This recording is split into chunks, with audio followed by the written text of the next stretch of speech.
Paltrocast. Hi, Ace. How's it going there today? I am fantastic. Am I getting you from the New Jersey area of the world or the southern part of the U.S.? You are getting me from the Midwest. I am currently in Ohio. Got it. I bet it is exciting out there. But speaking of exciting, your match is always exciting, and you've been on TV in a high-profile way a lot lately. You're in the main event picture. Did you expect that it was going to happen literally 5 years into your career? I would be remiss to say that I'm surprised. You know, I didn't get into this. I didn't work so hard from the time that I was so young to not be where I'm at right now. You know, so this was always the goal, you know, and how fast I got here is nothing but a testament to my work ethic, my raw talent, and the raw potential that I possess. So, you know, I can't say I'm surprised. This is what was meant to be. That's why I've been using the hashtag inevitable a lot lately. I think I like to add that to my moniker. Okay, I am the inevitable Ace Austin. I don't know if I should restart the interview and just start calling you the inevitable Ace Austin, but if I can continue with compliments here, I don't know if you want to hear compliments or you just know all this to begin with. You tell me. Oh, of course I know all this, but I love to hear it. Please continue.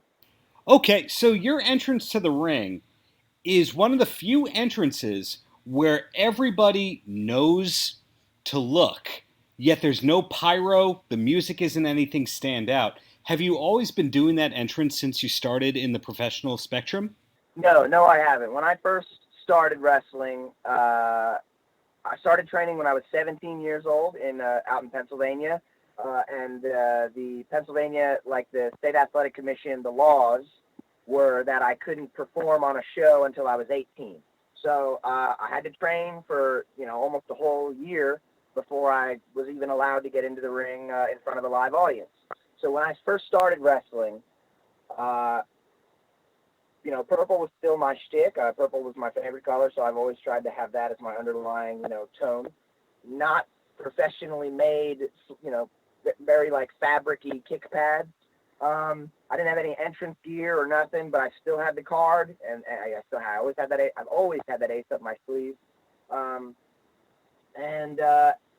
As I grew, you know, I was working at Hot Topic. I got a job there when I was 14 years old, and I held it all the way up until, you know, wrestling became the number one job for me. It pays all the bills now.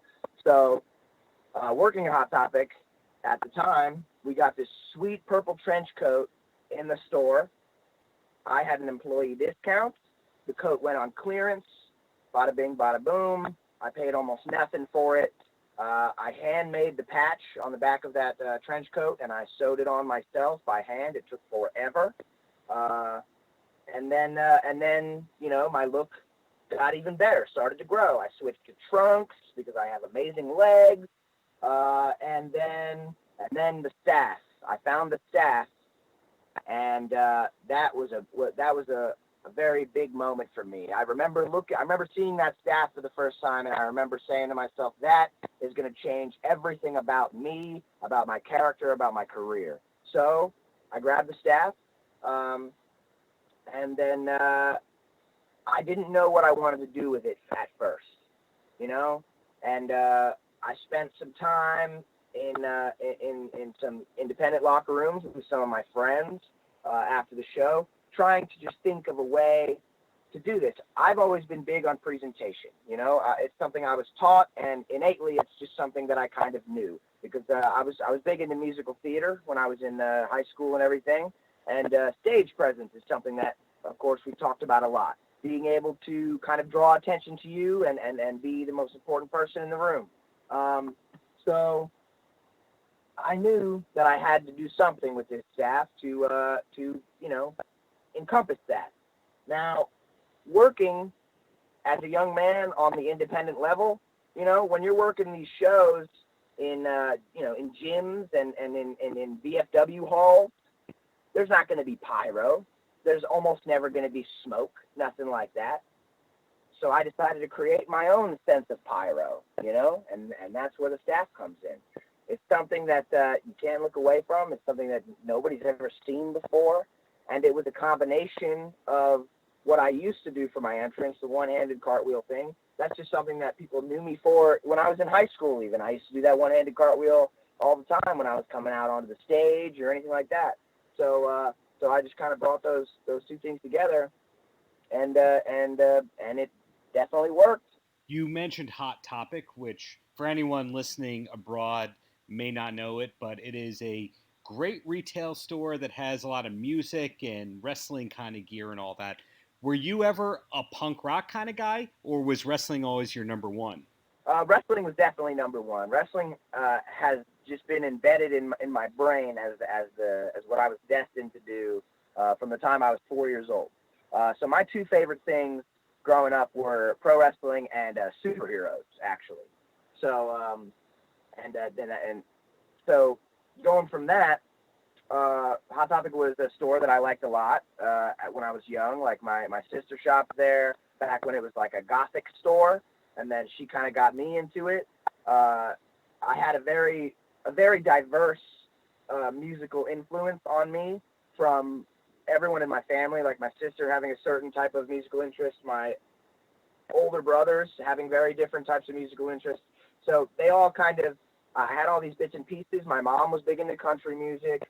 And then when I was about 14, I was kind of in a place in my life where I was just looking for some sense of responsibility, some sense of independence, and I wanted to make my own money.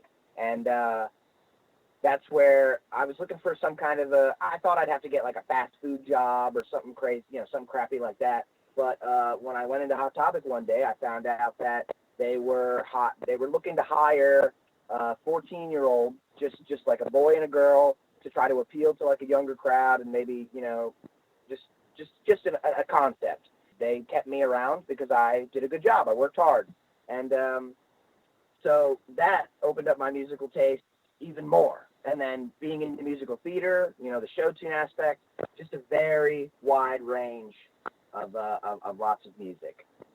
But yeah, and I was a musician in school as well. Of course, being in musical theater, I was a singer. I played percussion instruments in the band. I was in the chorus, all through my school years for like 9 or 10 years or whatever. And yeah, but pro wrestling has always been at the forefront. It's always been the focus. I knew that everything in my life was going to be temporary because pro wrestling was going to be the permanence. You mentioned just an interesting thing there about singing. I find that the wrestlers who can't sing always sing, and the ones who can sing usually don't. Will we ever see you sing in anything Impact related? Uh, you definitely can't. I couldn't say no, but so there's definitely a possibility for it. Why not? Hey, people like to hear, people like a good singer, and if I need it, I'll bring that out. Fair enough. So, back to what I was saying, that you are in the main event picture of Impact, which is very exciting for people who like great wrestling. Is there an ultimate goal for you? Is it just be world champion, or is there something greater that we don't know about? Well, when I started this uh, at 17, I was under the impression that it was going to take a long time to get to the top. Uh, and I was okay with that. I've always been patient, and patience is a skill of mine, I would consider. So I was patient, and it's that patience that ended up getting me so much so quickly, because I never pushed, and I was just right place, right time. That's the phrase I'd like to use for my whole career so far. I've always been really good at putting myself in the right place at the right time, and you got to be ready when that kind of thing comes. And I've never been anything but ready. So my goals, they fluctuate with whatever's going on with the climate at the time. So I'm not looking past the fact that I'm going to be the youngest world champion in Impact Wrestling history. But not only that, there hasn't been a champion under 23 years old in the modern era of professional wrestling. And that's going to be me. What I'm picking up on is some people might not like you because you seem overly confident, but everything that you set out to do, you kind of made happen through a combination of work ethic and natural talent. Am I right about that, at least? You're absolutely right about that. And the thing about what makes Slammiversary so special, being in the main event picture alone is something that, you know, I didn't think that I would be able to do, because I thought the people in charge wouldn't put somebody so young and so early on in their career in that position. I always knew I was ready. It was just a matter of getting them to see that I was ready. So it was inevitable. Once they put me in that main event picture, it's exactly where I belonged. I became X Division champion, and some people might consider the X Division to be, you know, not the main event or be a mid-card thing or whatever you want to call it. But when I was X Division champion, I ended up in that main event picture right after I became the champion. I made it a main event aspect because I'm a main eventer, okay? And the thing that makes Slammiversary so special, the Slammiversary main event, no less, so special for me, is last year, I wasn't even booked on Slammiversary. I wasn't even on the show. And that was pretty disappointing for me at the beginning of my Impact career there. But now look at it. Now I'm in the main event. This just goes to show. It just goes to show, and being respectful of your time here, 2 quick questions, and then you are free from this New York-based conversation. And the first question is, when all this blows over with travel restrictions, where is Ace Austin going on vacation? The quarantine has been a vacation, man.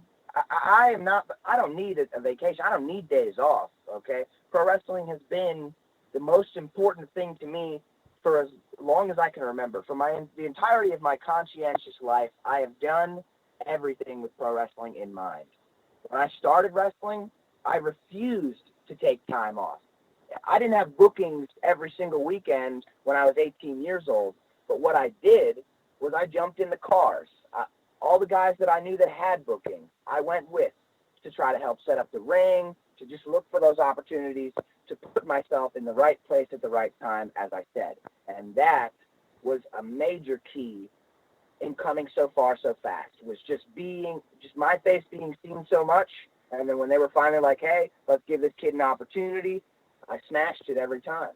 And so I've never, wanted, needed, looked for time off.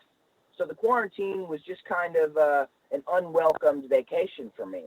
And I enjoyed it. I spent some time playing some video games, which is something I haven't had time to do in a long time. And I got to do some movie watching, some movies I never got to see. I caught up on Star Wars. Star Wars has been such a big thing forever now. I had never seen it. I watched all the Star Wars movies. They're masterpieces. They're awesome.